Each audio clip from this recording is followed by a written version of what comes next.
Hello everyone and welcome to the Redmen TV. Yes, it's the summer transfer preview show. It is May 31st, even easy for me to say.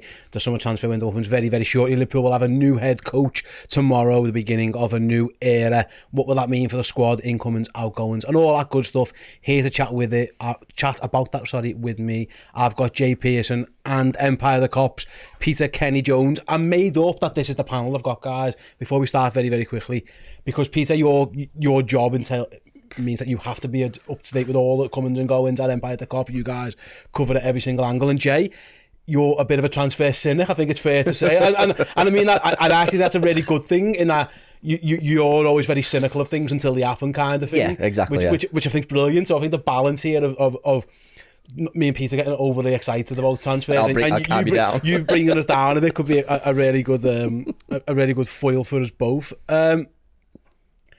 Gents, let's make a start.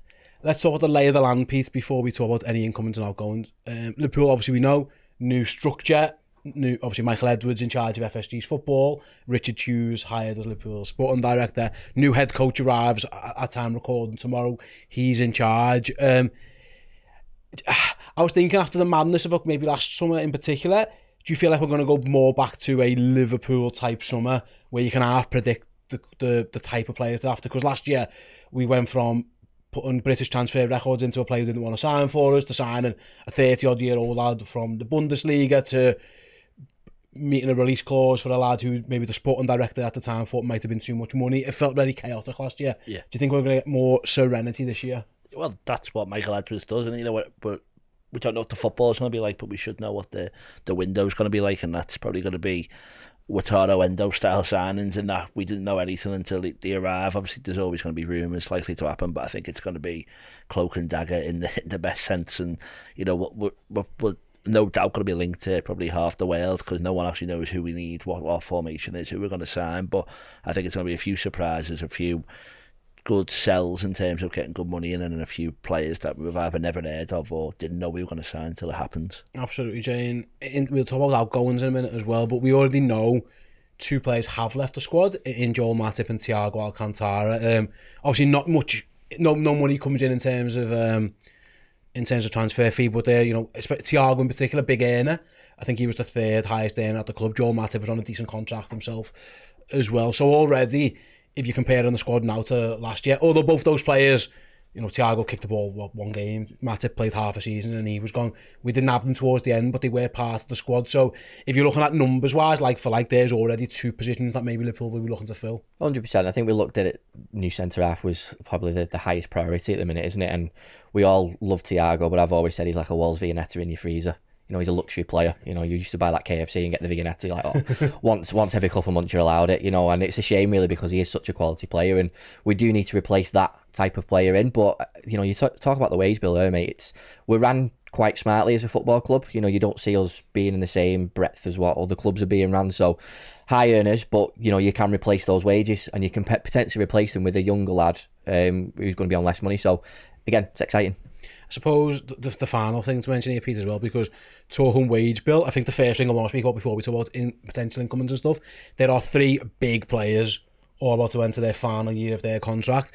I think if you ask people to name Liverpool's best five players, Trent, Van Dijk and Salah will probably be in everybody's list. Maybe they might even be 1, 2 and 3, with all due respect to Alisson and maybe a couple of others as well.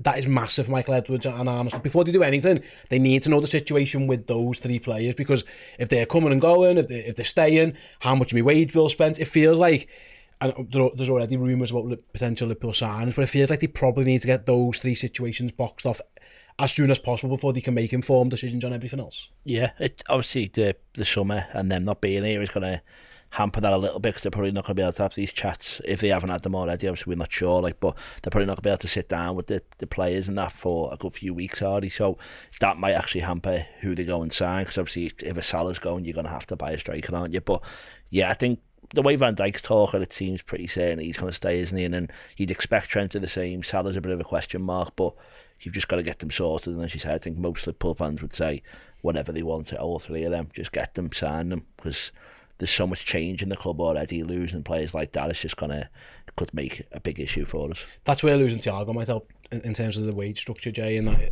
imagine if Trent isn't going to be the highest earner at the football club, he's going to be very, very close to the highest earner at the football club. He's already on good money, but he's about, this is the contract that you get, age, mid-20s. This is your superstar contract now, and he's a superstar player.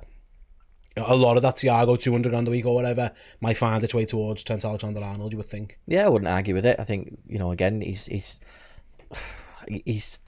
irreplaceable in my book, Trent, and he's that good in terms of a player, his commitment to the club, and that type of player you don't want to lose. So for me, those are the priorities for the manager. And what I really liked is the fact that there was a rumour he was at the training ground a couple of weeks ago. He might not officially start till the first, but I like the fact that he's going in early and trying to get his feet under the table. He's not going to have any players for about a month, so you've really got to try and sort things out now. So those players who are your top players who are going to go off on international duty or going off on extended breaks, you get them boxed off now, and he's had those conversations. Sort of like similar to what the news got broke about Rafa when Rafa was taking over. He flew out to Portugal to see Gerrard and Carragher and Owen, and spoke to the senior squad and said, "This is my plans," and set sort of some minds at ease. All right, set Michael Owen's mind at ease, but he knew the lay of the land. Exactly, he knew the score. Exactly, and I think Slot's done that as well before he's even started the job, and I like that about him already.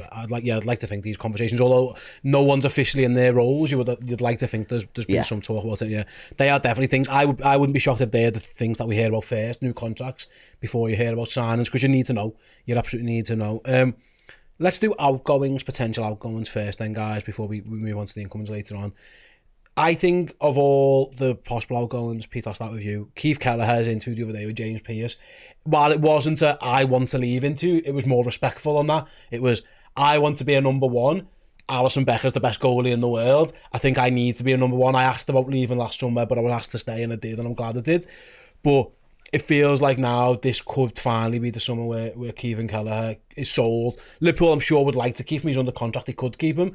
But for his career, at the age he has in mid-20s now, he probably needs to go and get that first team footy. So are we expecting this is the year where Keith Kelleher finally moves on? Yeah, I think Adrian not getting a send-off as well probably adds fuel to that fire, doesn't it? And if you're keeping Kelleher, it makes sense maybe to get another younger one, bring him up, because Kelleher's going to go eventually. But to keep Adrian again, maybe just keeps a bit of stability. And Kelleher's been, as you say, in the nicest way of doing it, saying, "I'm happy to go now, if you don't mind, please." So he could have been a lot harsher about it. And you know what? I think we said it the other day on the transfer show. He deserves it. If anyone comes up to the door, knocks on, and says, "Sorry, I know I haven't played for you yet, Mr. Slot, but I quite fancy going and making my career somewhere else," I don't think anyone can say anything but you deserve it. So off you go. It's worse for Liverpool, but it's better for him. We owe it to him to have a better career. Absolutely. Yeah. Jay, I mentioned this yesterday to Paul Gorst on Jane Insight. By the way, that's available on Redmen Plus if anyone wants to go and check it out. Our first Jane Insight with Paul. Last year, it felt like there was more landing spots for goalkeepers. Yeah. Because a lot of teams were looking for goalies, but they all kind of got them boxed off last year. A lot of them did. I know Forest still came in for Keith Kelleher on deadline day, so they may be an option, but they are a basket case club who are very much up against the PSR stuff. If they got the money, we don't know. From Kelleher's point of view, there doesn't seem to be too many obvious landing spots here for him to go and be a first choice goalie. Listen, a team might decide to upgrade on their goalkeeper, and he would be an upgrade for quite a few teams in the league. But I'm struggling to find really any nailed on places where you go, yeah, he'll just go there, and somewhere he'll want to go, and somewhere that'll have the money to pay for him. Because Liverpool are going to be asking for somewhere in the 20 to 30 million pound range. They're going to have to, because that's probably his value in the current goalkeeper market. Yeah, exactly. He's put himself in not a difficult position, in a really good position, because he'll be wanted. But like you said, there was that rumour of him going to Forest, wasn't there? And that sort of seemed to die down a bit now. And I don't see him, no disrespect to Forest, I don't see him wanting to go to that level, because he knows he's played Champions League football, he's been in title races for Liverpool, and he's won trophies for us. So I can't see him dropping down there. And there might be a conversation for him to go abroad and be a number one abroad, because again, it doesn't do a goalkeeper harm, especially with how young he is. It might not be the worst thing to go abroad and experience a different league as a number one there, because that's some experience obviously you need sometimes, and then he can come back again in a couple of years if there's a Premier League team that want him. So it's going to be interesting for him, and I just want to wish him all the best, really, because I just think as a number two, he's arguably been one of the best ever, and you cannot, it's like Pete said before, you can't begrudge him the move.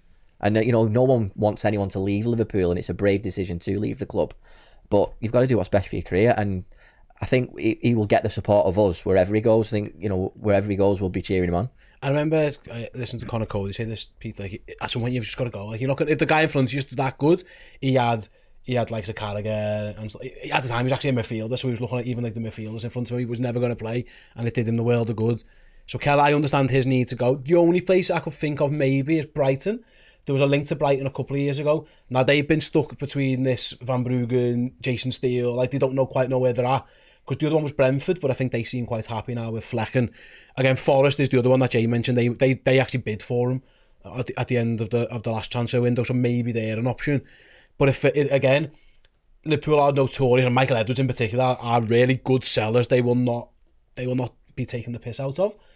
It again, where do you see Kelleher landing if he does leave? Yeah, it's a really important move as well. I think, I said maybe going abroad is a good idea, but because if he goes to a Forest, as much as he'll play every week, they could be in the Championship next season, and then suddenly you're a Championship goalkeeper. Look at like a Jack Butland, maybe, who made the wrong move and has never really managed to get himself out there. Obviously, your talent will get you further, but if you start making yourself a lower Premier League Championship goalkeeper, it's hard to get out of that mould.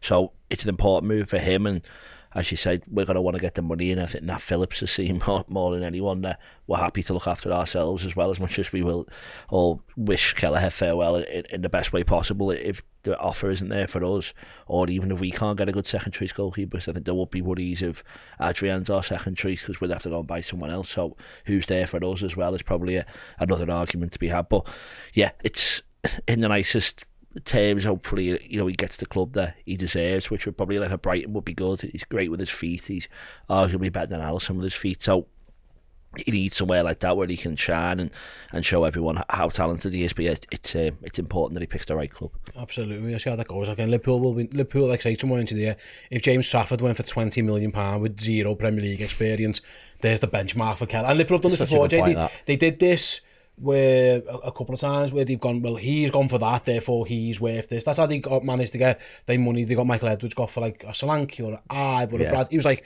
they just looked at other players and went, well, if he's worth that, then he's worth that. Someone is going to have to pay, I know Kelleher wants to go, but someone's going to have to stump the money up. We saw this before, like Liverpool won't just let you go for nothing. They'll make sure they get good value for you. They will, but they'll also do right by the player as well at the end of the day, won't they, if they're making waves that he wants to go. There's a couple of reserve keepers that are really, really good at the club that could make the step up and built up the same way Kelleher has. And again, you look at the history of really good number twos who've gone on, and you mentioned going to the Championship. Look at Kasper Schmeichel.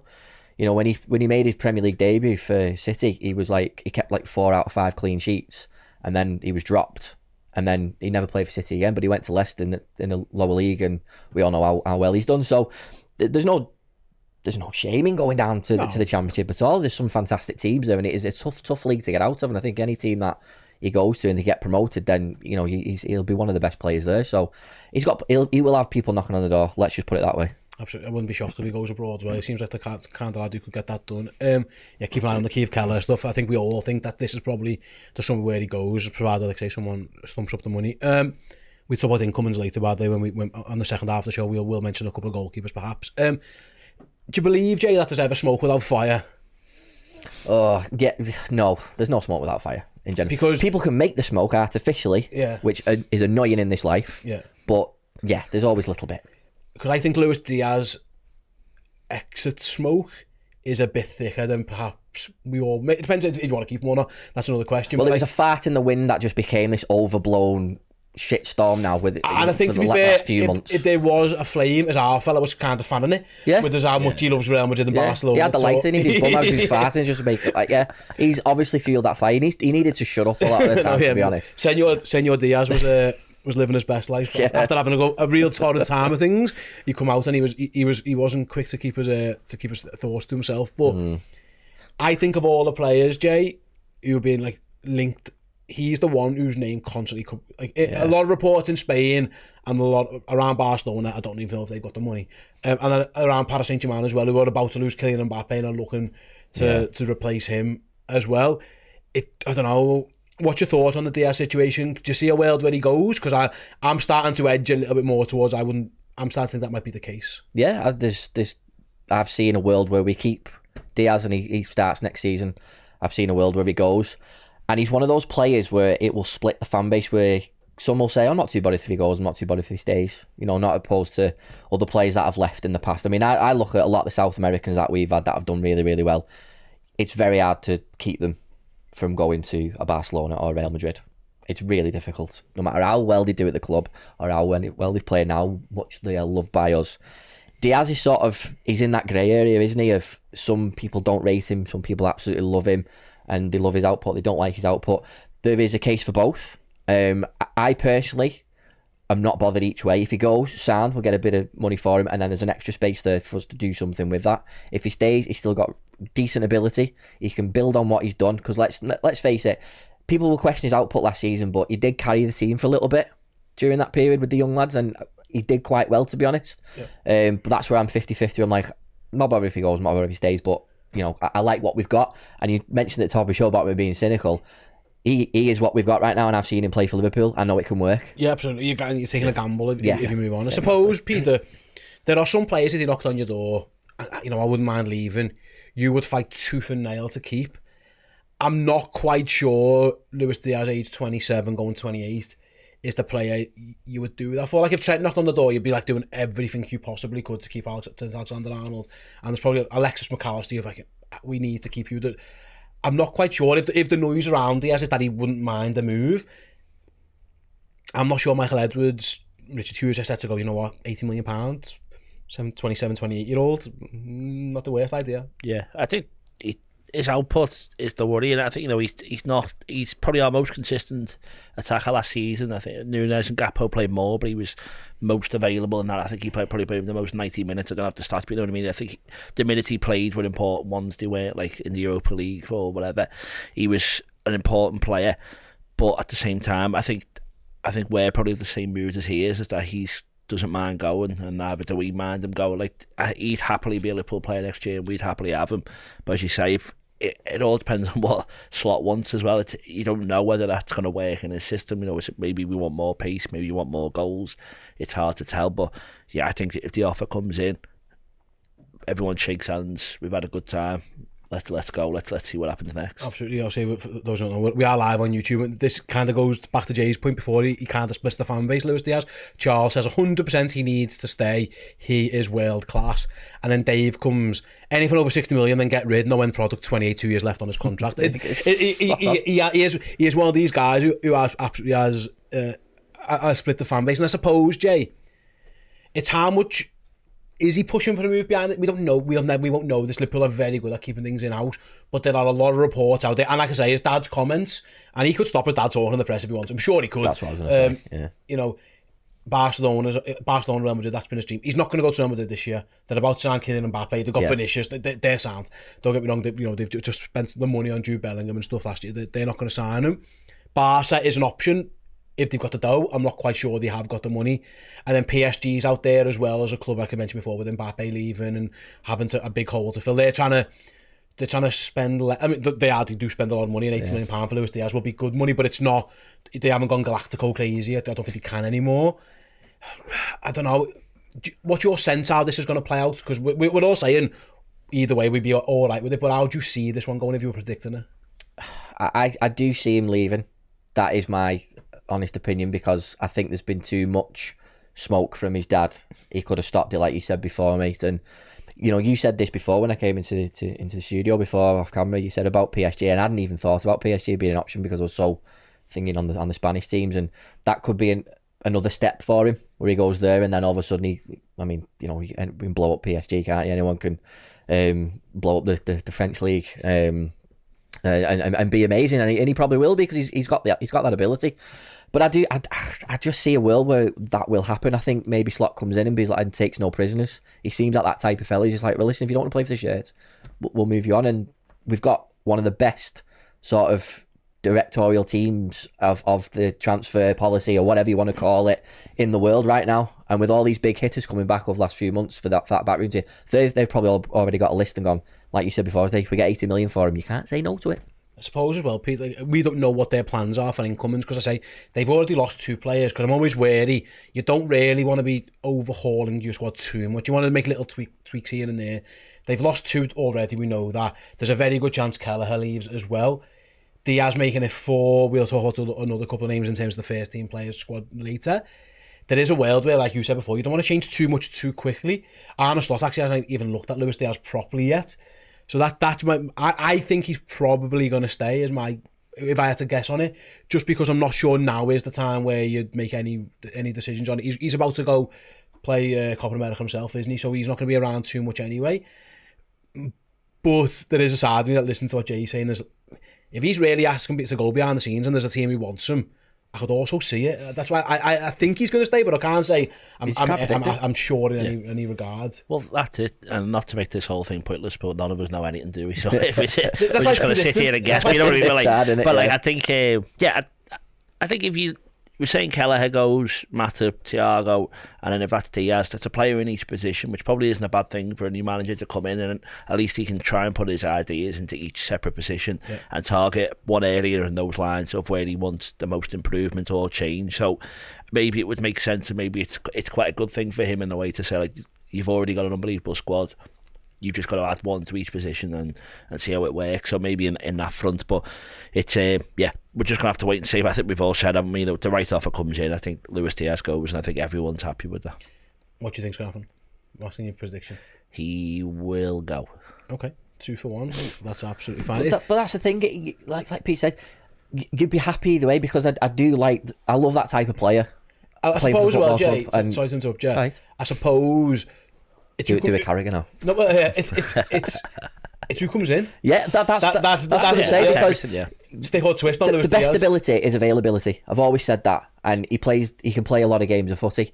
So we've got a Jota who I would, pay my mortgage for him to stay fit all season, which will mean nothing. But you know what I mean. I would just pray for him and say, but when he's not playing, or Nunez and Gatko aren't consistent and whatever, and you just think, and if Salah goes, there's too many questions, which is why I'm like, just keep what we've got, please. You just don't know. Yeah, absolutely. It's stick or twist. It is. I think having Luis Diaz is like having like 16 on blackjack. Yeah, you can get better, but also you can get way worse. Liverpool had well worse than him. So that's the problem. Is it's like, I don't quite know, and we'll see. Yeah, I wouldn't get rid of 2. I wouldn't get rid of 2 of our forwards. No, only one. So it's if Salah's going, then Diaz 100% has to stay. But I think Salah will stay. I think just what his social media post the other day, and he wanted to fight for trophies and stuff like that. I haven't seen as much of the Saudi talk as it was last year, and I don't know if you've got this on the agenda, Steve, so I don't want to move it on too much. But like you said, I don't see in a world where we get 2 of those. It's impossible. Because we've got such an amazing forward line. I've said this on many shows the last couple of years. It doesn't matter which 3 he puts out. I'm happy as long as we're in the right positions, and we're in a really good position for that. We might as well link the Salah stuff in, and let's talk about it. P is that the issue Liverpool have got is that he's again back to 1 year of a contract. Because I'm with you. I think they're going to try and get. They'll want Van Dijk and they'll want Trent to stay, no matter what. The noises are they want Mo Salah to stay. The issue is the contract stuff. And we know there's big money out there for Mo Salah, or there was certainly last summer. This is a difficult one because he might just say, listen, I'm staying, but I'm not signing a contract. I'll give you 1 more year and then that's me. And Liverpool, if you're Arne Slot, you probably think, yeah, I'm all right with that. If you're Michael Edwards, you probably think, fuck, I don't want that. Like, that's the last thing. I'd rather give us the 90 million quid, whatever, we're going to get it and get it in. But it does, the mood music this year feels a lot more calmer around Mo Salah, which is, I suppose, in a way, not surprising because we've all had a year of Saudi League in our lives, and maybe the grass isn't always green on the other side. I think people are starting to find that out a little bit. Jordan Henderson, for example, and also he didn't end the season in great form, so that might have knocked a couple of. Hang on a minute, his first real injury didn't look great at the end of it. Had a bit of a cob on at times as well. Yeah, maybe the market isn't just there for Mo Salah that was there last year. Yeah, but it did come a bit later in the summer as well, I think, with him. Deadline day, we couldn't have replaced him. Yes, that's why what didn't help is, as you say, for him to leave. So there is still plenty of time for this to all blow up, even when the season starts. We could start talking about Salah again, but yeah, I think it's looking more like he's got to go on a free, and I think it might not even be the worst thing for everyone. Obviously, you want to get money back, but we've had more than our money's worth already, and if he just thinks, I'd rather than people trying to meet buyout clause, he doesn't go up, you don't even try and pay the amount that Michael Edwards or whoever sets on his head. It might just be better for him to, we can announce this is your last season, let's sign a new contract. You can almost have a Klopp-style exit where we don't know who you're signing for, and then you can stop and assess your options at the end of the season. Whether they give him another year and announce that again he's going to go at the end of that or whatever. But yeah, I think that's probably going to look like the most likely, because again, if you're Michael Edwards, Slot, whatever, you've got this budget in front of you, you're trying to get Trent to stay, trying to get Van Dijk to stay, maybe throw more money at Salah. It doesn't make sense for the 33-year-olds. I'd happily see him stay, but I just think if they're looking at a business sense, that could be the decision they go for. It's interesting, Jay, because we've got a board here says if Mo doesn't extend, he's getting sold 100%. Edwards won't let him leave for free. Sorry. No, but you're right. But back on Peter's point up, Liverpool can't make Mo Salah do anything. If Mo Salah says, I'm staying, and by the way, I'm not signing a new contract, are you going to bench Mo Salah for a year on 320 grand a week? Yeah, absolutely not. It's not going to happen. No. Like, Mo Salah here really holds all the cards. He can do whatever he wants. We've seen other players do this in the past.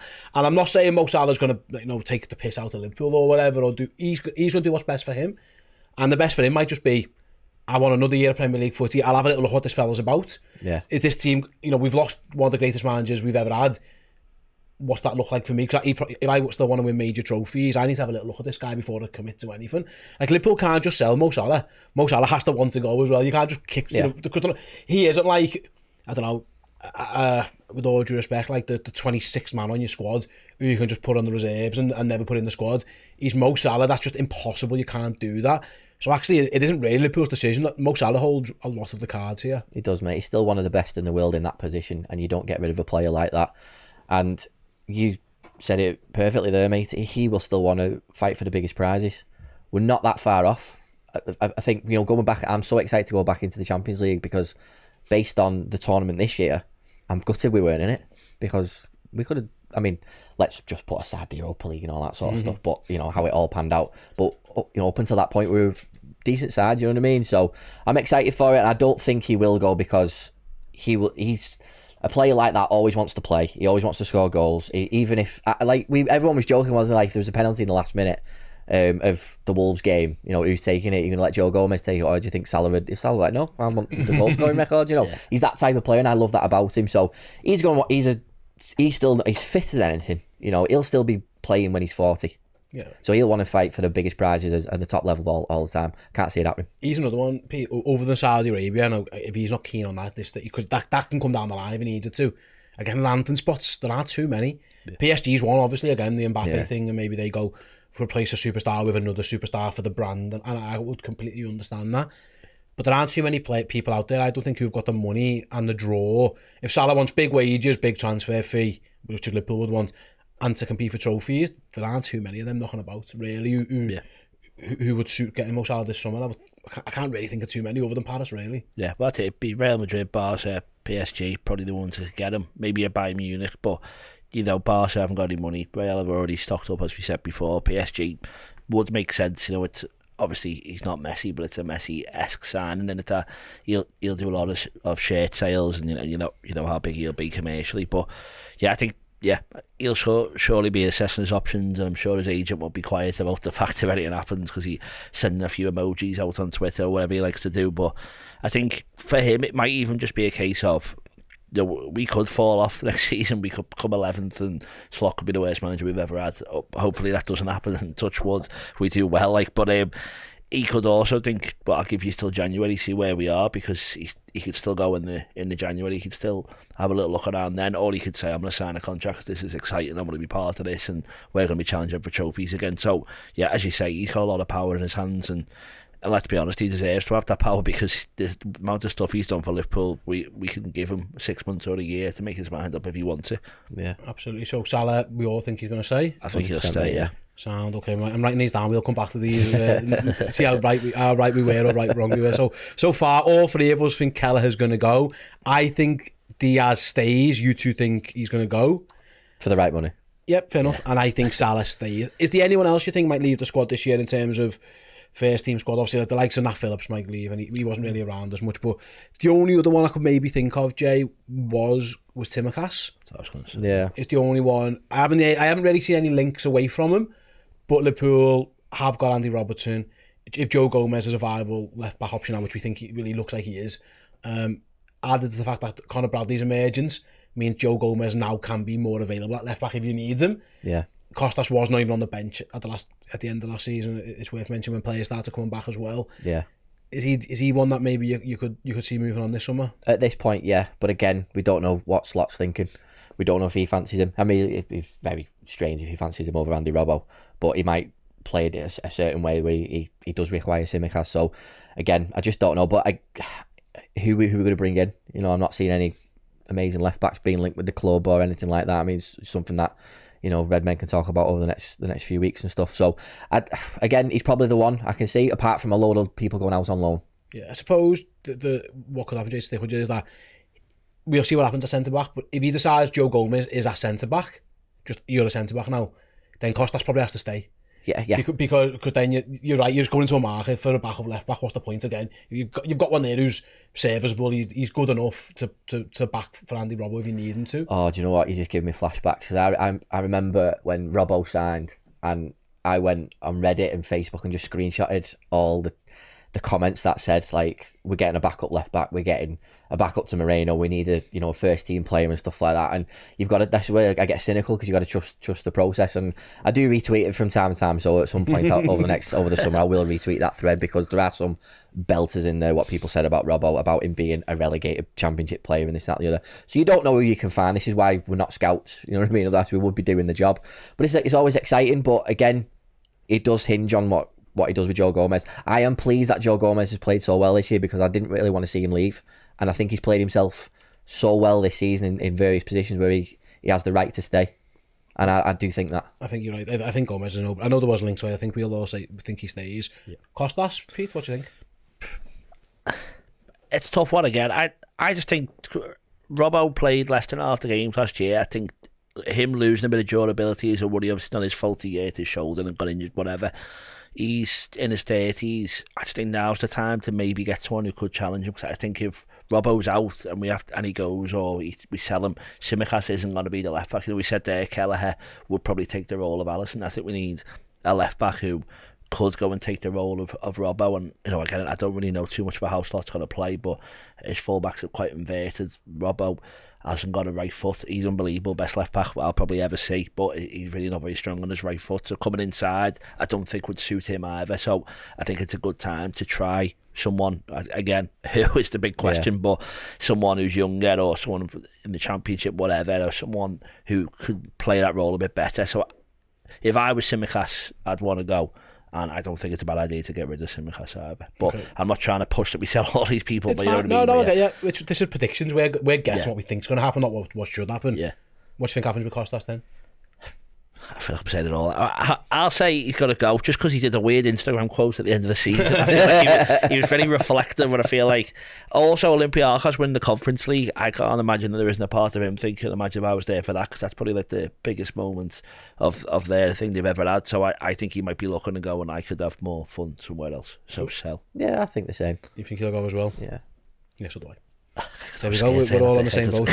All three say he is going to go. Anyone else you want to throw out there very quickly? This is the prediction, so for Heather, hold your peace. If there's someone you think might leave now and you want to nail your name to it, then feel free. I'm other than the young lads, it's hard for me to really think of anyone. That's what I mean. I think there's going to be a few loans. Tyler Morton, James McConnell, Carvalho. I mean, don't get me wrong with the Morton thing and Bajcetic coming back. I'd like I'm sure we'll come on to conversations with number 6.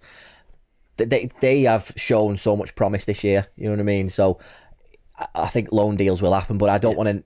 I think the squad's in a good place. Yeah, sales and loans. I don't think there'll be more sales again unless offers come in and people say they want to go. That changes everything. But yeah, I can't predict that like Kanate is going to suddenly think Quansah's better and he wants to go. But that might happen. But the PSG, yeah, exactly. Yes, frightening. That's the only one. But I agree. We'll stick with them as our potential outgoings now. We'll come back to this at the end of the summer. See how right or wrong we were. Probably wrong. We're never allowed on the show again, Pete. No, listen, I love it. We, like you said before, we don't know what's going on. We're just trying to have a little guess, just like everyone else has. Okay, then that is the outgoings done. We'll start talking about potential incomings this summer then. Peter, I'll start with you. Let's go from front to back in the team. We've all just said Keith Kelleher's going to go. Therefore, Liverpool are going to have to sign a goalkeeper. I just don't think they're going to go into a world where it's Adrian as the backup and a Peter Luger or a Jaros. I just don't think any of them there. I don't think Liverpool would want to do that. I saw James Trafford. Funny enough, he was mentioned earlier on the show. He was linked with Liverpool recently. Was it Pearson, I think? I saw linked as well. What type of goalkeeper? Do you think they're going to go young again? Or do you think they're going to go, you know what, let's go down give me a 30-year-old sound, happy to be on the bench, good enough to play if he needs to, fill your boots. What route do you see them going? Yeah, I think what helped Kelleher was he was third choice behind Adrian, wasn't he? And he was the John Achtenberg project, I think is what Klopp liked to say a lot about him. So, I don't think we're set up for the young keepers. The greatest respect. I think Peter Luger's been in Ireland, hasn't he? And he's been dropped. I don't think he's playing that great for that St. Pat's. And obviously, I hope he turns it round. But he doesn't look like the long-term answer. So the young one, I think, is it that Harvey Davis? I think the Scouse one, the one who played the goal. I think he's done half decent where he's been. But again, no one has impressed enough that you'd think they're going to be the one. So I think it's tough. You need probably a 23-year-old goalkeeper rather than a 19-year-old goalkeeper, because Adrian's only going to do another year probably, isn't he? So he might go. Yeah, he might go anyway, yeah, and then you get another older goalkeeper in. But I think you need someone who's maybe played in the Championship somewhere, he's played in the lower leagues, he's looked alright, and give him a chance. And then if not, next summer you go and get a 32-year-old goalkeeper who's looking for the step down and maybe at easier times. But you just need someone who can play with the feet, I'm guessing, and someone who has a bit of first team experience but looks like they could kick on in the future. I suppose the other one was linked, is it Bijlo? Someone mentioned it here actually. He's the final goal. He's been linked with Arsenal and Liverpool, and it looks like Arsenal might be getting rid of Aaron Ramsdale. Yeah. He's 26, Jay. He's got a bit of experience. He's played for the Dutch national team as well, of course. Arne Slot will know him. Was he finals number one? I can find out more. I think he was captain of them as well. So I'll get some stats for you now. Is he going to be someone who wants to come over and play second fiddle? But I mean, you're playing second fiddle at Liverpool. You know what I mean? I'll play 50th fiddle at Liverpool. You know what I mean? But it's one of them. Does he want to do that from a footballing perspective? He was first choice over them, last year. So he played like 17 games in the league for them, but he had 2 injuries. He fractured his wrist early, and then he had done his calf at the end. But he's been linked with Arsenal. He's been linked with Liverpool. And some goalies might say, you know what, playing 10 games for Liverpool might be better than, without respect, like playing 15, 20 games somewhere else. You know what I mean? So that might be one that makes sense, I suppose. It might be, but I don't. Someone Arne Slot will know and trust. Exactly, but I don't see any in a world where Alisson's slowing down. I mean, yeah, all right, yeah, he's it's the injuries. It's the injuries, absolutely. Yeah. But when he plays. He's the best in the world. So I don't see where a goalkeeper comes in and becomes, a number one to him. He's not going to take over. You sort of want the opposite to Kelleher, don't you? Because you mentioned before about bringing in a 23, 24-year-old, but Kelleher is sort of to that age who has the experience and he wants to play. Is there someone out there who is that age who wants to make the step up and just be a number 2, and I'll be a number 1 when I'm 27, 28, where Kelleher knows he can be a number 1 for some teams now. So it's the sort of like the opposite side of the matrix, really, isn't it? So it's difficult, but again, what do you do? Because how long can keepers aren't playing till the 40 now, aren't they? Not doing Steve Agruzovic's anymore, are they? You know what I mean? So it's one of them. It's going to be interesting though, but we do need someone who can, if touch wood, Alisson, don't get another injury, who's going to step in? Because it's always a worry. And we were worried at first with Kelleher, but he proved himself. Yeah, he's played like 10, 15 games though on his season for Kelleher, so that you are going to play football, and you just need someone who maybe they look at it. I think Alisson's been linked with Saudi, and I don't think he's going to go, but a big money move maybe happens in the next couple of years. You say he could get one big massive final payday. He's in his 30s already. You could think, if you're sensible, I could go to Liverpool for 2 to 3 years and then be the first choice if I impress. So. Absolutely. Yeah. So the thing worth mentioning here, actually, and it was Dave says it in the chat, you need to be wary of the homegrown quota rules. Kelleher did count as one of them. Yeah. So obviously, for those who don't know, you're only allowed 17 non-homegrown players in your squad. You can fill the rest out with young players and fill your boots on it as well. But now Liverpool, to be fair, they've lost Thiago and they've lost Matip.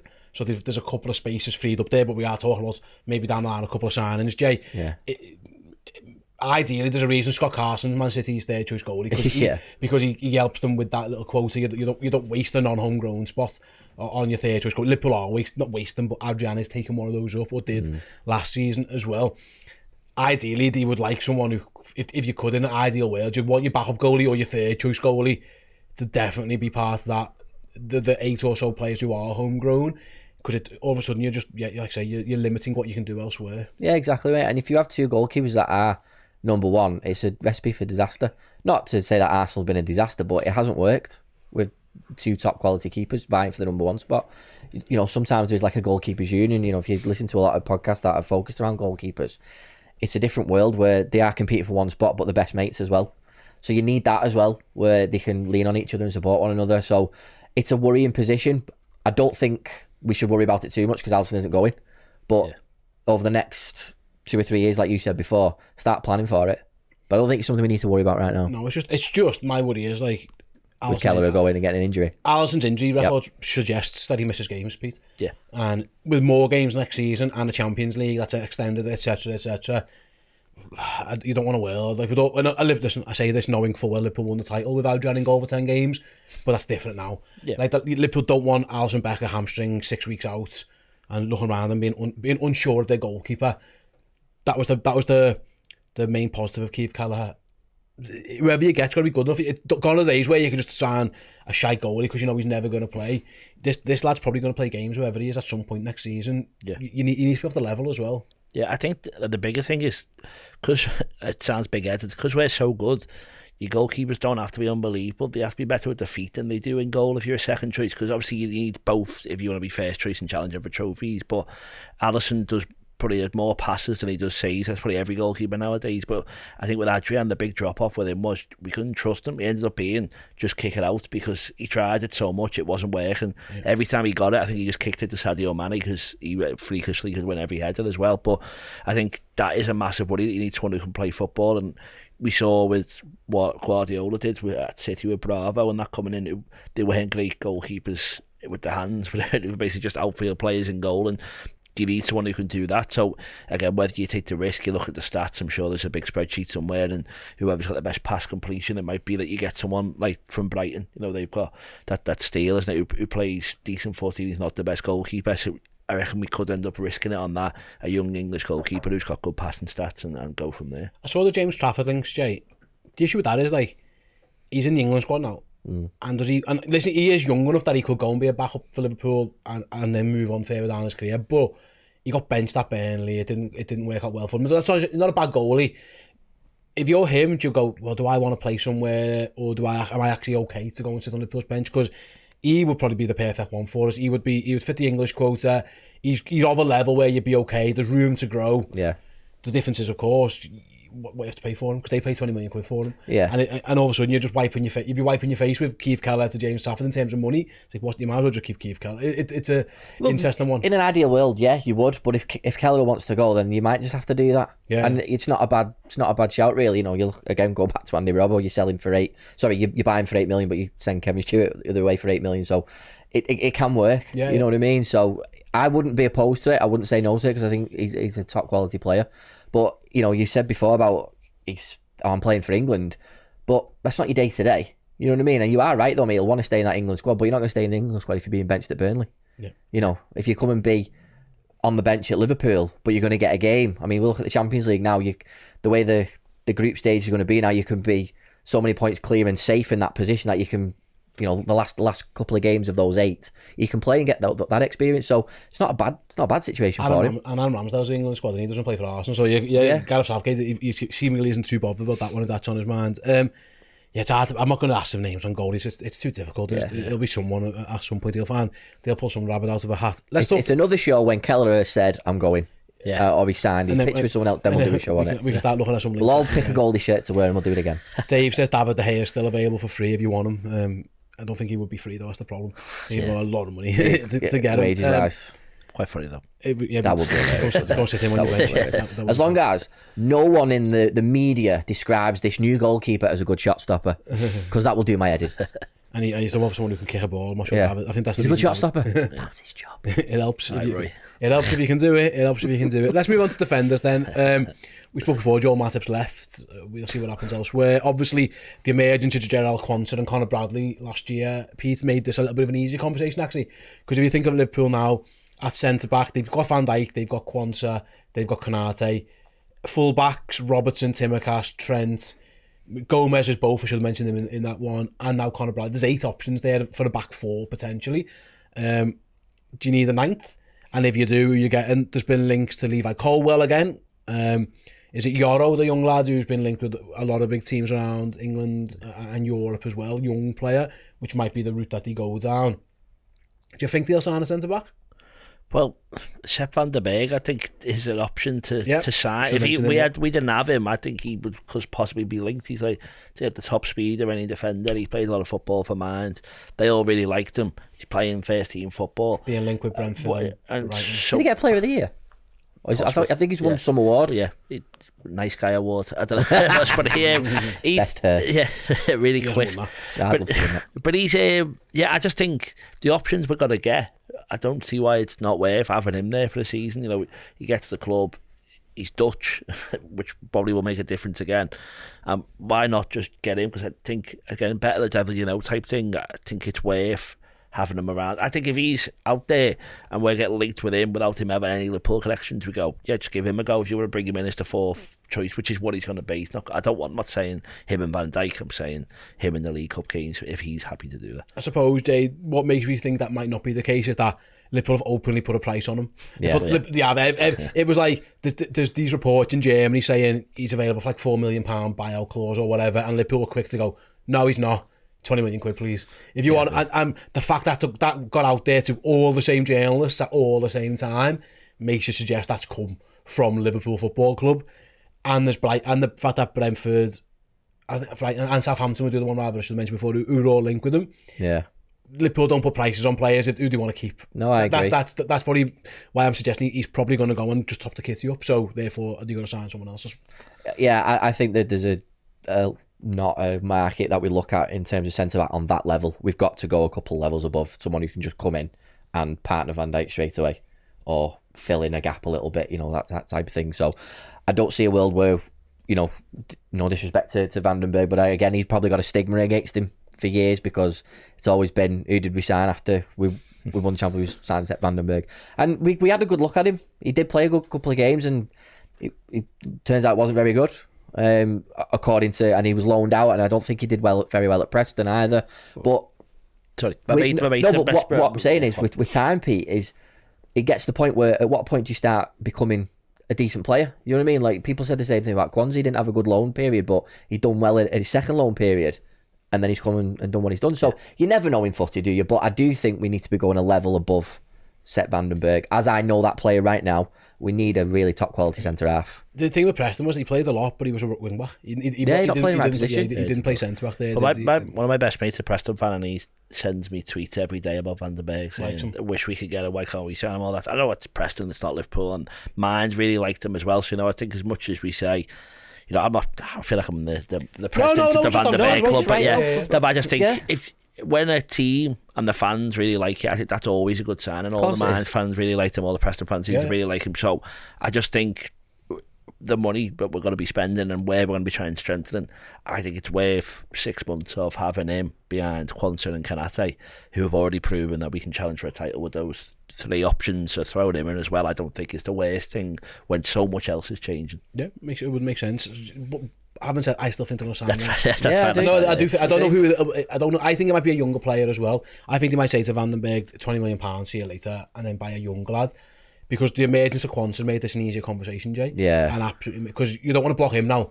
He might be first choice. He might be ahead of Ibu Konate now, and there's links with him to Paris and stuff, which I don't see Liverpool doing that. But you don't want a world where I think Quansah's earned the right to be first choice now. Yeah. I would guess. Listen, if they go out and buy a superstar and goes above him, I'm all right with that. Don't get me wrong. Exactly. You know what I mean? If they go out and sign the best centre back they can get, and he's above Quansah sound, but it feels like it's almost a share to lose at this moment in time, which maybe makes this is a share to lose in terms of who they're going to buy. It allows you to maybe get a developmental fourth choice younger lad who you can like he was, who you can then bring through yourself. Well, yeah, and it echoes what Pete said. It underlines what he was saying about Sepp van den Berg. It's not a bad option because of how well he's done at Mainz. I'm excited for Quansah for next season. He's definitely going to get a new squad number, thank God, because it just irritates me that he's that number. So he'll drop down a peg or two, and when you drop down in your squad number, you get him. But that's me being a kit nerd. But he's made such an amazing progression this season where you go, we probably don't have to spend as much as what we probably would have done. Where he's going, right, we're going to have to buy two. Yeah. You only have to buy one now. You can be the third or fourth choice.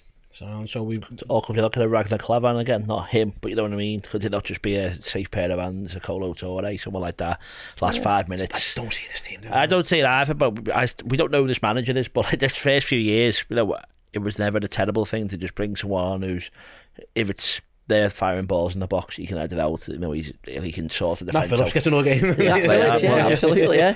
Again, that's Steven Corker. So the way back show says Paco from Frankfurt and Capie from Leverkusen with 2 options. If they come in, they're coming in as first choice, both of those two. And again, there's absolutely a world where that happens. So do we think they're going to sign a centre back? Jay? Yes. Pete? No. Okay. And I think they will. So 2 yeses and a no for that one. That's fine. So Jay, Steve, yes. Peter, no sound. DM is the next question I want to talk about. Yes. I understand Thiago's left, but Liverpool got loads of eights. Now, we don't know what Arne Slot's going to play, but a more defensive-minded midfielder feels like a no-brainer. I think, Jay, I'll come with you first. You mentioned Bajcetic before. Now, he definitely factors into this conversation somewhere, what Liverpool see him as. But even so, they did try last year to buy Lavia and Caicedo. They did sign Endo, so it's worth mentioning that as well. That was so funny. They got on. They do all right last year, them two? Not as well. Ederson is the one who's being linked from Atalanta a lot. They've heard his name around a lot. Yeah. There actually aren't that many great DMs about, and when they are about, there's a reason why they cost you £100 million. Exactly. Because that's why Caicedo goes, that's why Declan Rice goes. Both had really good seasons as well. Now, obviously, 2 years ago, rather, Rice proved his value. Caicedo yet to do that. Is DM a position that you think Liverpool are going to try and address in this window? Yes. I don't know if that's me saying because I really, really want them to address that, and that is no disrespect to who we've got and the job Endo did, but I think Endo's role last season, barring the couple of games where he did start, where he was amazing, he was sort of like the player where you bring him on for like the last 20-30 minutes to James Milner role just to calm it down a bit, put your body about a bit more. He was doing that a little bit better towards the end, but we do need someone, because I think this team functions so well with a Mascherano and a Fabinho. That's what you need. And I just think if you want to be a top team now, you need a world-class player or about to become a world-class player in that position. I agree. And I just think that does need to be addressed a lot, because it's all well and good having an Endo and 2 creative players that can go off and do the job, but you need someone mopping up. And Endo can mop up, but not as well as a Fabinho or a Rodri. And we can already see the levels of the difference between what Man City do and Liverpool. Maybe it's not that big, but that role that Rodri plays, we need somebody like that. And sadly, Endo doesn't do that. He can be around the club for his experience and to nurture Bajcetic and McConnell and all that sound, but we do need to address it. We need to spend a decent amount of money. I suppose, Peter, if you look at the options they've got now, Endo, he's only 31, it's not like he's old, but he probably isn't the level I would guess that Liverpool want in terms of a title winning DM. I might be wrong on that. It's a young lad in Stefan Bajcetic who hasn't played footy for a year, and is again still very young, and also might be better further forward, we don't know. And then Alexis McAllister, who definitely is better further forward, can do a job and can be really good in there, but also is much more effective near their goal. This feels like one of those positions that you don't mess about with. You go and sign a lad who's 23, 24, 25, in his prime, get it boxed off, Fabinho-esque, nailed it on, sound, and we don't have to worry about it for a few years. We mentioned before about priority signings. I wouldn't be shocked if Michael Edwards, Arne Slot, Richard Hughes are all going, that's the one for now. I think it's the easiest place to upgrade Liverpool's first team. I think everywhere else, Liverpool got really good players. It's whether the squad's good enough elsewhere.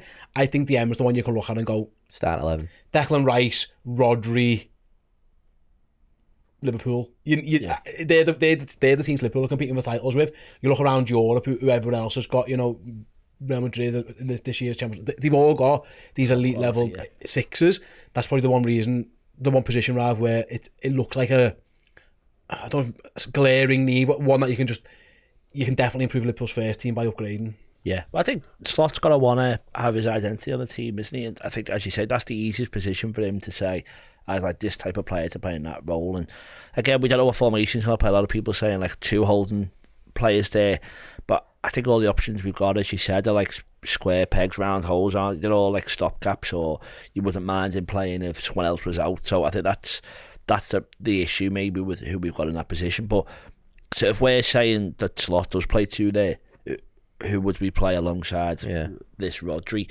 Is it do you play Endo? Do you play Bajcetic? Do you try and get Szoboszlai in deeper? Because that if we're then assuming that number 10 position, we've got so many options for that one. It then becomes worrying for them, because where's Elliott going to play? Where's Jones going to play? So it could be that we adapt someone who we've already got to go in there. 'Cause we have actually got a lot of options, but I agree we haven't got the option for the number 6 position. So although I don't know who it'll be, I wouldn't be surprised if we saw a midfielder go in order to just free up space and minutes for this new person and for the rest of the squad. I think it's an easy sell, Jay, actually, for Liverpool, if you're being ruthless, to say to Thiago's gone, we buy his DM, and you phase Endo out a little bit. So the minutes actually come from the minutes Endo got, and that McAllister got as a DM.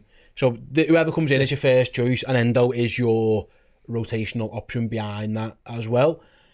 What that means for Stefan Bajcetic, I don't know, but I think, again, he hasn't played. We just don't know where he's at physically, what he needs. Yeah. Maybe he needs a loan. I don't know.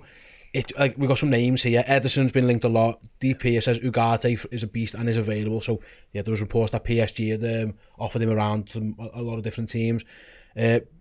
Nice name. Pimpin' Never Simpin'. Good name. Says Andy Adam Wharton before he goes to Bayern. He's one who's obviously been recently called to England. Yeah. He might be really good. He's good. He might be pricey. He probably would be pricey given everything that's going around. But maybe we've got I know people going about the spending and stuff like that, but if they're pricey, just get him. Yeah, there should be money. They decided to spend £100 million on one last summer. Yeah. They know how important this position is. Different regime, I understand, but Liverpool aren't stupid. No, absolutely not. I wouldn't listen if you said to me Liverpool spend the majority of their budget on a DM. As long as he's off the level, I'd be completely fine with that. In fact, I'd be pretty sound with that. Yeah, I think I would like Liverpool's record signing this summer in particular, not all time. If they got the most money we spend this year is on a DM, absolutely fine. Yeah. I think I'd want that. He deserves it as well, Slot. If you're coming to a new club, you want to be able to get at least one big player, because you need someone who's gonna try and change the way that we play and whatever. Because obviously we don't think we need to or want to, but he's not going to have exactly the same ideas as Klopp, is he? And as you say, if you say that's your position, tell us who you want. It's on you, this one type thing. But I don't see that happening either. The spreadsheets and there's Michael Edwards and everything. There's probably going to be, this is the one that you want and we're going to spend the money on him. But yeah, we need at least one marquee, and I think this is a position. Do you think he mentions one of the two, because obviously he likes to play with two, doesn't he? So does he bring one of them with him? You don't know, do you? Yeah, but Klopp never did that, did he? Never brought someone. And I don't know if it always works. Does it? Trying to put them somewhere else, but no, definitely doesn't. Man United. I wouldn't be surprised if he said, better than ever, again type thing. But yeah, I think maybe it's time he's had a bigger club. Go and get. That's me. He's got the pulling power now, hasn't he? Absolutely. As I think there's a lot of sense around this Ederson link. Yeah, really age, played enough games, shown he can compete. He was really good against both games against Liverpool, and he had an excellent Europa League final as well. Yeah. I can't say that I've watched too much of Atalanta, but I've watched him 3 or 4 times now, and he's been really good in all of them. The fee probably isn't mental. Atalanta, although again, they're about to play Champions League foot, I understand that. They're probably a team you can get a player out of. Yeah. Feels What's the fee? Who knows? But it was like €50 million. Right, who knows? Who knows? But that Højlund wasn't cheap from them, was it? They're not going to sell dead cheap, but as you say, they sell. And if this is the time to get money, and I think his fitness as well, wasn't it? They run everywhere, don't they? Atalanta, he was like the fittest one in a team that never stopped running. So if you've got a player like that in your side, that's massive. And durability, injury-wise, he looks good as well. So yeah, he'd be a great fit. He's the one for me that I really like. Do you think they'll sign a DM? Yes. Well, 3 yeses. There we go. It's like a Britain's Got Talent or something. I'd be devastated if they didn't, mate. I would go into that season so disappointed. I agree. Because we were on a little bit of a high when we had the so-called new midfield when Caicedo was sort of like coming, and then it wasn't. Turns out, obviously, that's fine. But again, circumstances change. There's another parallel universe where Caicedo wants to leave Chelsea and we buy him for like 40 million. He becomes amazing for us, but we know that'll never happen. It's a 16-year contract. Yeah, exactly. But yeah, I'll be disappointed if we don't. Yeah, I suppose I'm just going back to the Ederson conversation very, very quickly before we move on. I think he's the one who's been linked a lot. It's whether I think age 24 is a good age. I mean, I don't want to generalise, like he's 6 foot, he's 24, he's got the energy, he gets about, he's played at a level where he's probably ready to take that step up. That seems to be the type of player. He ticks a lot of Edwards boxes. Age, club he's at, how many games he's played, is he ready to take the next? He does seem to tick a lot of these boxes here, doesn't he? Yeah, I think as well, like the Atalanta side are almost like tactically astute sides I've seen us play. As I said, I think they were a joke. They mesmerised us on Leverkusen. I've never seen us lose a game and not have chances. Like, I literally can't think of any others under Klopp other than when they were hungover against City. So I think that's if you can understand that style of play as well and have such a key role in that team, you're signing an intelligent player as well as a good player. So I think it all adds up together. That we've all seen enough of him to go as well. Like, I can get behind that. He seems like a good player, and as you get that buzz, I think it is important. Much as we were excited for Endo, it was Endo, wasn't it? So that does take away a bit of the excitement. You go, I saw him. He's boss. I watched him at Anfield. Watched him beat us 2 big games. Watched him the only time Alonso loses a game all season. So that excitement factor added in for everything else. I think it would be a good sign. The only negative might be, Jay, like I say, Atalanta's such a unique team. He isn't like he isn't like what you say a DM. Like, he doesn't just sit. He didn't, because he probably could do it, but he was Atalanta man mark, yeah. Or and like Pete says, he's everywhere. He box the box. He is everywhere. It's whether he's often deployed as a centre mid, but he can play deeper. It's whether they think that translates to just being a Premier League number 6. I think he can. Yeah. I think it probably does. I think it probably suits that. I think he'd be tactically good enough to show, listen, mate, you don't have to do all that running. We've got lads who'll do it for you. But that energy, that's the one thing I felt Endo was missing a little bit. Endo actually positionally was all right at times, iffy. His issue was when he was out of position, he found it tough to get back. Yeah, you're going to need someone with that athleticism around the pitch. That in the Premier League, it feels like that's probably what is missing out this Liverpool team at the moment, and Ederson could provide it. Yeah, absolutely. We've seen snippets of that in Gravenberch, haven't we, in terms of that, and that's really good. But again, he plays his best football in the final third of the pitch. So, yeah, I mean, we might be going into a different role of a DM, but as long as we have somebody who is like a Rodri, who can just dictate that centre circle and be like, no, get off, get it and give it. Ederson does tick a lot of those boxes, and we'll see. But they've got to address that position. So we all think DM. Last one before we start wrapping up, guys. Forwards. Liverpool got 5. Even if they don't sell anyone, let's put that caveat down first. Do you think they will try and get a 6, Jay, or do you think they'd be happy with the 5 they've got? I think based on performances of the collective and the injuries to Jota, how he's been in and out, I think, yeah, they probably look at it. My worry is, because you've got 6, who's going to get nudged away? Who's going to be annoyed at not playing every week, depending on what type of level you bring in? If you're going to be spending 80 to 100 million pound on this forward, he's a starter. So who drops out? Yeah. Jota's not going to be the player who wants to drop out again, because we all know what a good finisher he is. You don't even touch Salah, he starts. So are you looking for another left-sided player? Are you looking for another Cody Gakpo? It's a strange one. I suppose, Pete, the fact that it's the Champions League, and the fact that it's more games in that Champions League and stuff like that, it probably makes it easier I think you probably might need 6 now, because this might be the year where you actually do have to start looking after Mo Salah. Yep. A little bit. We saw that towards the end. He had the hamstring to Liverpool in and out. You might just need 2 for every position. Yep, 100%. Because Liverpool got, I don't say lucky, but like Liverpool were able to use the Europa League to play. Ben Doak played in the Europa League. With all due respect, Ben Doak's not going to play Champions League footy, I don't think, as a starter next season. He might, but who knows?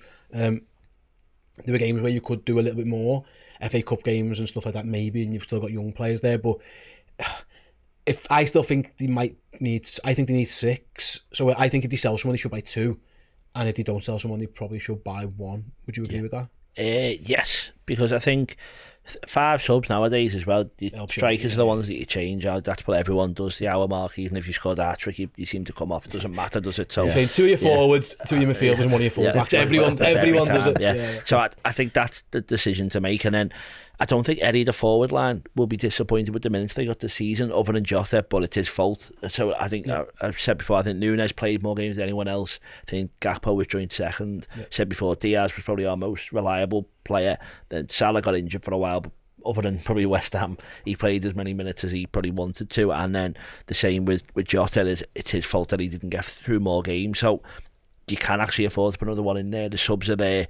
As you say, the Champions League's different to the Europa League. You can't change the full squad. You still need to be challenging. You still need an impressive forward line. So, yeah, I'd say, again, because it's a new team, a new manager, I'd bring in a right winger just because I think Elliott isn't a right winger. Elliott's really, really good, and I really like him, and I hope he stays forever, but he's not on the right wing, if you don't mind. So I think in that sense, yeah, Salah maybe is Salah's got the goal scoring that many others won't have, but dribbling, running at people's speed, he doesn't really do that as much anymore. So if you're bringing someone on just to give defenders something else to think about, bring Salah off for the last 10 minutes of a game, which he'll hate, but it's probably going to have to happen.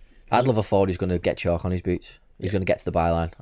That's what I'd like to see. A bit of pace, I think. Speed, direct, and just put balls in the box. Johan Bakayoko from Eindhoven, age 21, is the one who's been linked again right hand side. There was linked to the AJ again with Brian Mbeumo from Brentford, who's a very good player. He's only 24, I think, as well. They're both right-sided wingers. So if these are genuine links and we don't know yet, maybe that is the position Liverpool are looking at. To say to Mo Salah, we need to look after you a little bit more. We want you to be better at the end of the season. We are going to have to look after you a bit more, Mo. And hopefully at this age, I know he wouldn't want to be benched, but he could half understand a little bit of getting taken off after 60 or, because he was never that. Liverpool could be 7-0 up and Mo Salah would be on. They brought him on in game, I remember they brought him on in that Porto game, a complete dead rubber, and Mo Salah comes on. It feels like they might need to look after him. And again, Diaz can play right, Jota can play right, Gakpo probably can, Elliot, Szoboszlai. But it's a little bit like the DM position. You're not actually putting someone natural in there. You're moving someone from their best position to do a job, maybe. Yeah, that's it. It feels like right wing could be a potential option for Liverpool, or should be maybe an option. Definitely, we need to start planning for life without Salah, sadly. I mean, I know I said earlier on we could play till he's 40, but he's not. He's not going to be, is he? You know what I mean? So we need to start thinking of a world without Mo Salah. That's horrible. Where he's not playing for Liverpool, but you need to do this now while he's still available to play. Potentially 38 games a year. Yeah. That's what you need from him. So we need to start planning now. And if this is another player that we bring in who is 23, 24, 25, whatever, and then he comes in to fill in that gap, because like you said before, whenever Salah doesn't play and we put another person in that position, we lose a little bit on that side. And we can't afford to do that going forward. And, the combinations, I mean, like you said before, stay with getting another one. If we sell one, so the conversation we had before about Diaz, then you're probably right, we do need to have two. One who's going to start and then one who can develop. Because there was links to Kudus as well, but he's a starter and he's probably on the left. Maybe I suppose he could do either job, Pete, but he's a bit like Jay said, he's one who you pay 90 million quid for and has to play. It's whether Liverpool, maybe that's what they're after, maybe they're after something to do with that as well. The Mbeumo stuff's interesting. He spoke to the keeper today, didn't he? And he says, I want to play in the bigger competitions. I've loved what happened at Brentford, but it's encouraging that some big teams are interested in me. We'll see what happens. That's a little bit... Smoke without fire. That's a little bit of breadcrumbs in it. That's Keith Kelleher, isn't it? A little bit of that. AFCON, does that worry you though? Absolutely. I mean, if you're replacing Mo Salah, just go sign another African lad and you deal with Januaries when they turn up. You are right. He's moved from playing French youth football to playing for Cameroon at the national level. I don't know, Bakayoko seems to be the one that had the most noise until today. This might be, again, we'll find out what this will keep reported Peter time, but I could see that one making a lot of sense. Young enough where you can probably dip him in and out, has pace, he's a bit more of a dribbler, probably again doesn't have the end product of Mo Salah yet, but he's young enough. He fits the Edwards profile, age, fee, club you're getting him from. But they both of those two actually make quite a bit of sense, Bakayoko and Mbeumo. Yeah, I think Mbeumo as well.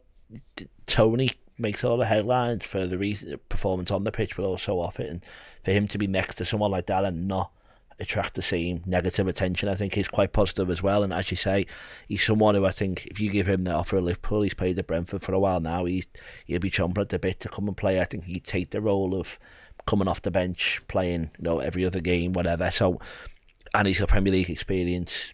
He's got the goal he scored against us, free kick or not, he bullies Kanate out the way and scores the goal. So he's obviously got quite a lot about him. I think it is a good sign, and again, I don't think we're going to have to break the bank for him. And as I say, I think he'll be encouraged and enthused to play for us. So I could see that one happening. It's a bit Mane-esque, I think. Yeah, very. It feels like he might be ready to take it to the next step in his career. Bakayoko is similar, Jay, like the lad, they're just ready to go. You don't have to go and buy the 90 minutes, because again, there aren't actually too many of them. No, it's not. And you've got a lot of good players, but that one who's there to go, ready to go again, and all of a sudden, wow, look who we've just signed. They did it with Mane, they did it with Salah, they tried it with Nunes, it hasn't quite worked out yet. Maybe we'll see how that goes. But like the young lad who's ready to take that step. Diaz was that up, to be honest. Yeah. Diaz's stats at Porto were getting like that and then they went and pushed the button on him. They're two names who feel like again fit in the Edwards MO a little bit. Yeah, exactly. And the Edwards MO has worked. So we've everyone's got the trust in that MO. You know what I mean? So it'll be interesting to see. And those two names, again, the cynic in me is like, not asked until he's playing in the red shirt, because you can dream of these players and they never sign, and all of a sudden you go, oh, we should have got him years ago and blah blah blah, but you don't know at the time. So until they're wearing a red shirt, that's when I'll be like, right, let's see what you can do. But you know, if anyone who wants to play for Liverpool and wants to help this team, then sound. Mbappe. Yeah, let's do it. Good luck to him. Real Madrid. Right, so do you think we're going to sign a forward this year, guys? If we sell Luis Diaz, yes. If we don't, just regardless. Oh, right, yeah, then. You think we just will? But a development. So how this is going to work, I haven't let you know this at the end. I'm keeping tabs on all this. Pete, what do you think? I think we'll get to one, yeah. You get a point for every yes or no you got right. In terms of position, I'm not asking you for names, but to end the show, I am going to ask you for a name. It can be any position. If you get this one right, you get a bonus 3 points as well. So you name me a player who you think Liverpool will sign this summer. If you get it right, 3 points. We'll tally these up at the end of the summer. I don't think we know any of them. Do you want me to go first? Yeah. It doesn't matter. Do you know what? Because he's not even in the job yet, and we don't, because usually when he comes in to the job, then that's where all the names start really coming out the woodwork, don't they? So for me, you see his first formation or whatever, because that changes that's a lot. what I mean. As well, so that's where's the fun in that? Yeah, I know. I'm not saying wait, but yeah, you can go first. I think Liverpool sign Bakayoko. Okay. Patrick Berger, Edison. I'll go with Edison. Well, I'll go for the other one we mentioned in Webbo then. Okay, there we go. And I'd be happy with all three of them. Absolutely. So there you go. There are 3 bonus point selections. If you let us know in the chat if you're watching along now, if you're watching this or listening to this after the fact, get involved as well. Who you think? If you had to nail your colours to the mast, who you think a player Liverpool will absolutely sign? Do use the comment section below. Or again, if you're listening to this as a podcast, get involved on social media at the Redmen TV and tweet us or whatever it's called now, X's. The one name you think Liverpool will sign this summer. That is the summer transfer preview. We've all pretty much agreed that Liverpool are going to be signing probably 4 players, one of which is a backup goalie, one of which is a starting DM, and then rotational options at centre-back and in attack, with the likelihood that again Kelleher leaves. We'll see with Luis Diaz and maybe Tsimikas going. I think quite sensible. I think that's about there. If we just clip that end of the show, that is perfect little way to sum it up. So let's have it. Samuel says Somerville. He has been linked from Leeds. Yes. He thinks he has, yeah. Charles has gone for Paco or Pacho.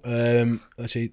Liverpool will sign João Gomez from Wolves, says Darlington, nailing his colours to the mast as well. There's just a few for you, right, Pete? Thanks for coming in. Jay, thanks for coming in as well. Thanks for all you guys for watching or listening to this episode of the Summer Transfer Preview. If you want even more content, go over to redmenplus.com now. We touched upon earlier. Keep Sell Loan is there for you, as are all the player ratings from last season as well. All your review content, and of course, I'll let you know this now. We've got a couple of interviews coming up with some ex-Liverpool forwards as well. They'll be available on Redmen Plus very, very shortly. Thanks for watching. Thanks for listening. And we'll see you all next time.